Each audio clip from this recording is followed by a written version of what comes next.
As we reported, the three white men who murdered Ahmaud Arbery have today also been convicted of federal hate crimes and attempted kidnapping. His murder is one of several major flashpoints that have triggered protests, dialogue, and new laws regarding racial justice, policing, and the treatment of Black Americans. John Yang has a closer look at this verdict. Judy, the convictions come a day before the second anniversary of Arbery's murder. Outside the courthouse, after the verdicts were read, Arbery's mother, Wanda Cooper Jones, said nothing can make up for that loss. Healing. I, as a mom, will never heal. And they gave us a sense of a small victory. But we as a family will never get victory because Ahmaud is gone forever. The convictions mean that all three men will very likely spend the rest of their lives in prison. Margaret Coker is editor-in-chief of The Current, a nonprofit news organization covering Southeast Georgia. She covered both the state murder trial and the federal hate crimes trial of the three convicted men. Margaret Coker, thanks for joining us. This jury did not take very long to reach their verdict. Tell us what it was like inside the courtroom this morning. Yeah, it was extraordinarily emotional, first off, because it's been such a long struggle for the Arbery family to see justice. 2 years ago, when Ahmaud was murdered as he was out for a jog on a Sunday sunny afternoon, it took 74 days for anyone to be arrested. And that's in large part because local law enforcement, both police and the district attorneys here, accepted the version of events that the defendants, the killers, had given them, which was that they were acting in self-defense. So the arc of justice has moved quite steeply since then. The face of justice in Georgia today looked like this. There was a Black man who is the lead FBI investigator for the government. The lead U.S. attorney was a Black woman. And on the jury, the 12-person jury, the foreman was a Black man who got to hand over to the judge the guilty verdict, the unanimous verdict of guilty on all counts. You're a longtime Georgian, Margaret. The significance of this arc of justice taking place in the Deep South, not the metropolitan South. This isn't metropolitan Atlanta. This is Brunswick, Georgia. What's the significance of this?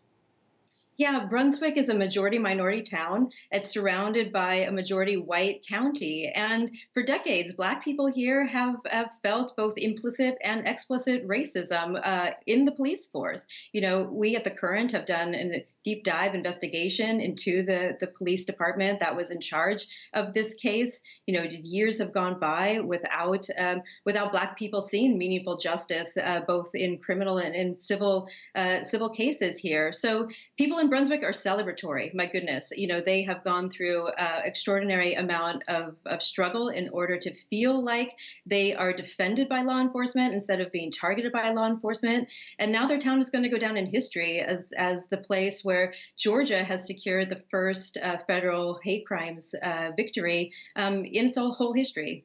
The Justice Department says that most federal hate crime investigations don't result in prosecutions because of insufficient evidence.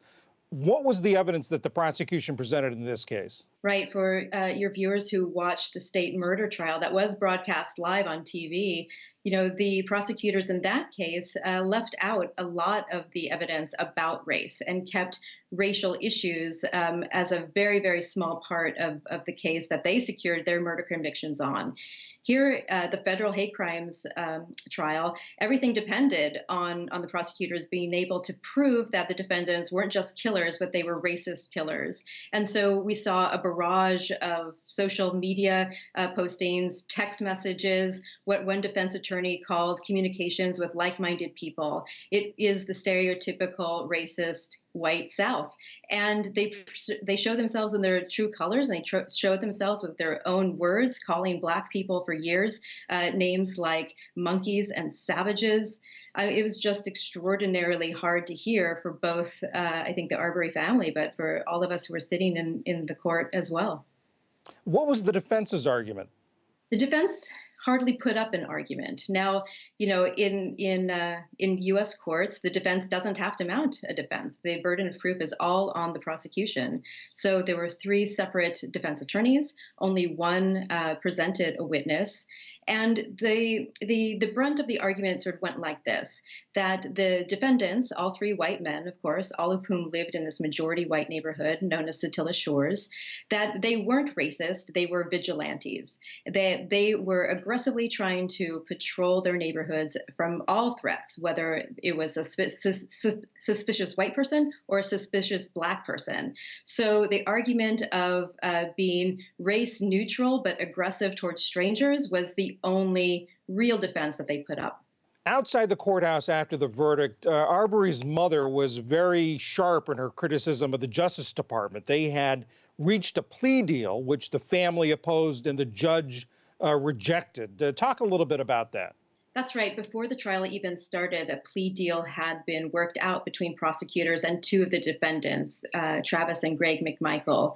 And in that plea deal, they agreed to plead guilty to one charge, the main hate crimes charge, so that they could serve that sentence in a federal penitentiary.